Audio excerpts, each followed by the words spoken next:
মানলাম, আমাদের কোনো কথা, আমাদের কোনো এখতিয়ার নাই, আমাদের কোনো অপশন নাই। আল্লাহ আল্লাহর রাসূল যেটা বলেছেন সেটাই ফাইনাল, ঠিক কিনা? আল্লাহ বললেন জিনা করলে মাথা কাটো, কার কথা? চুরি করলে হাত কাটো, কার কথা? এরপরে আমাদের কোনো কথা আছে নাকি? চুরি করলে হাত কেটে দাও, তবে এই হাত কলা চোর, মুরগি চোর, ডাব চোর ওই চোরদের জন্য নয়, যারা এক সিগনেচারে 10,000 কোটি টাকা মেরে দেয় ওই চোরদের হাত, ঠিক কিনা? যারা শেয়ার বাজার খেয়ে ফেলে, হলমার্ক খেয়ে ফেলে, রাস্তার রড খেয়ে ফেলে, তাদের হাত কাটা, যেরকম ঠিক কিনা? হাত কেটে দাও, কার কথা? জিনা করলে কোমর পর্যন্ত জমিনের মধ্যে গেড়ে স্টোনিং করে পাথর মেরে দেহটা উড়িয়ে দাও, কার কথা? নামাজ না পড়লে 5 বেদ দাও, কার কথা? আল্লাহ আল্লাহ রাসূল যখন এই কথা বলেছেন, তারপরে আমাদের নিজেদের কোনো কথা আছে নাকি?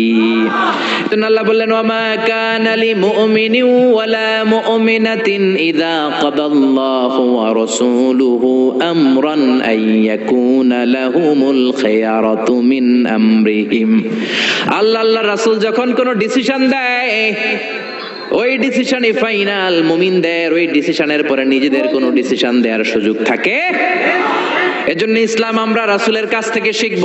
বিশ্বনবী যতটুকু শিখিয়েছেন ততটুকু ইসলাম। বিশ্বনবী মাগরিবের সালাত পড়েছেন 3 রাকাত, আমরা যদি পড়ি 5 রাকাত, কবুল হবে নাকি? জোরে বলেন হবে? কেন হবে না? কারণ নবী শিখায় নাই। চিল্লায় কোন ঠিক কিনা? কথা কি বুঝতে পেরেছেন? কারণ নবী শিখায় নাই, বিশ্বনবী যা দিয়েছে তাই ইসলাম। এজন্য আল্লাহ বললেন ওয়ামা আতাকুমুর রাসূলু ফাখুযুহু, বিশ্বনবী যেটা দিয়েছেন সেটা ধরো। ওয়ামা নাহাকুম আনহু ফান্তাহু, বিশ্বনবী যেটা নিষেধ করেছেন সেটা থেকে দূরে থাকো, ঠিক কি না? নবী যা দিয়েছেন তাই ইসলাম, নবী যা করেছেন তাই ইসলাম, সেটাতেই কল্যাণ আর বরকত আছে না নাই?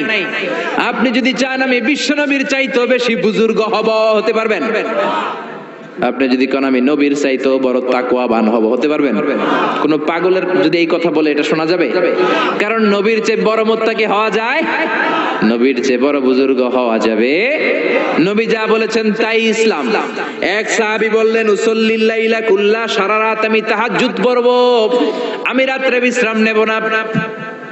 বুখারীর বর্ণনা। আরেক সাহাবী বললেন আসুমুদ দাহরা কুল্লা, সারা বছর আমি রোজা রাখবো, আমি কোনোদিন কিছু খাবো না। আরেক সাহাবী বললেন আতাজিলুন নিসা, আমি নারীদের কাছে যাব না, বিয়ে করব না।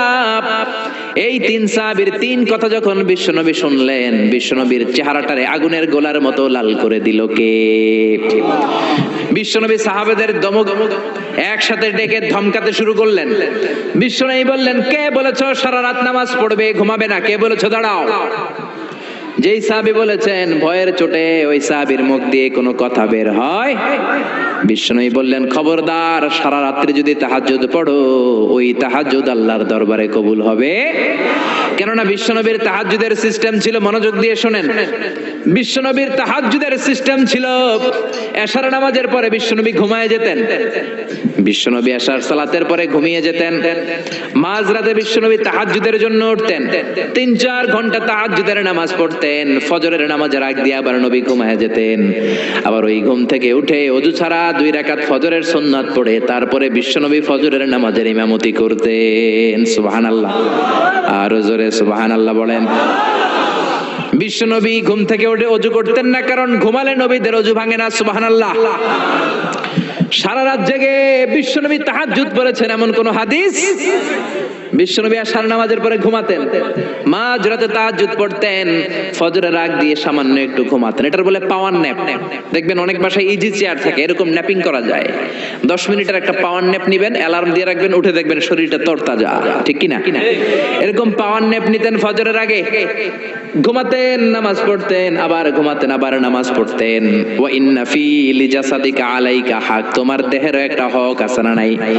আপনি সারা রাত যদি নামাজ পড়েন, দিনের দিনের বেলায় অফিস করতে পারবে।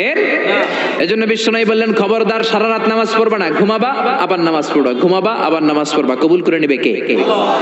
আবার যে সাহাবী বললেন আমি সারা বছর রোজা রাখবো, রোজা ভাঙবো না, বিশ্বনবী ওই সাহাবীকেও আচ্ছা মতো ধমক দিলেন, বললেন সারা বছর রোজা রাখলে রোজা কবুল হবে না। ওয়া ইন্নী আখশাকুম লিল্লাহ ওয়া আতকাকুম লাহু, আমি তোমাদের মধ্য থেকে সবচেয়ে বড় মুত্তাকি। বিশ্বনবী শুধু মুত্তাকি নয়, তিনি ইমামুল মুত্তাকিন। ঠিক কি না? তিনি ইমামুল মুত্তাকিন। বিশ্বনবীর চাইতে বড় মুত্তাকি হওয়া যাবে? বিশ্বনবীর চাইতে বড় মুত্তাকি হওয়া যায় না, বিশ্বনবীর চাইতে বড় বুজুর্গ হওয়া যায় না। বিশ্বনবী বললেন, খবরদার সারা বছর রোজা রাখা যাবে না। আমি বিশ্বনবী হয়ে, আমি মুত্তাকিদের ইমাম হয়ে সপ্তাহে রোজা রাখি মাত্র 2টা। জোরে বলেন কয়টা? আমি শুধু সোমবারে রোজা রাখি, বৃহস্পতিবারে রাখি, আর বাকি 5 দিন আমি খাই। সুবহানাল্লাহ। এজন্য খাবেন আবার রোজা রাখবেন, এটার নাম ইসলাম।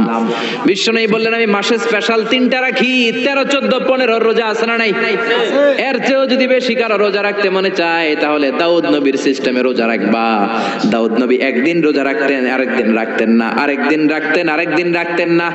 কেউ বেশি রাখতে চাইলে এই সিস্টেমে রাখবা, সারা বছর রোজা রাখলে রোজা কবুল হবে।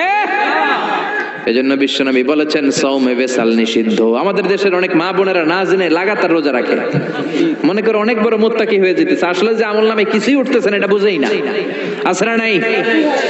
আরেক সাহাবী যিনি বললেন, আতাজিলুন নিসা, আমি নারীদের কাছে যাব না, আমি কোনোদিন বিয়ে করব না। বিশ্বনবী ওরেও দিলেন ধমক। বিশ্বনবী বললেন, বিয়ে করবা না কেন? আমি নবী হয়ে 13টা বিয়ে করতে পারি, তোমার কি প্রবলেম? আমি নবী হয়ে বিয়ে করেছি 13টা, আমার তো নবুয়তির কিছু কমতি হয় নাই, আমার তো বুজুর্গি কমে নাই, আমার তো তাকওয়ার কিছু কমে নাই। মুত্তাকি যদি হতে চাও বিয়ে করেই মুত্তাকি হতে হবে। ঠিক কি না? কি সুন্দর ইসলাম! বিশ্বনবী 13টা বিয়ে করেছেন। মূলত বিবি 11 জন, দাসী 2 জন।